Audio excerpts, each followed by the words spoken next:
गुन्हे शाखा घटक 5चे पोलीस निरीक्षक सलील भोसले, API भूषण शिंदे, API गावित आणि त्यांच्या टीमला माहिती मिळाली होती की कोलकाता पश्चिम बंगाल येथून एक इसम ठाणे येथे चरस हा अंमली पदार्थ विक्रीसाठी येणार आहे. त्या अनुषंगानं ACP शेखर बागडे यांच्या मार्गदर्शनामध्ये सापळा कारवाई आयोजित केली.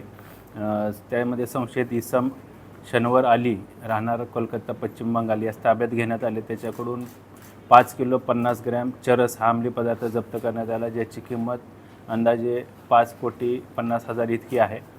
सदर इसमास अटक करून मान्य न्यायालयाने त्याला 26 नोव्हेंबरपर्यंत पोलीस कोठडी रिमांड दिलेला आहे.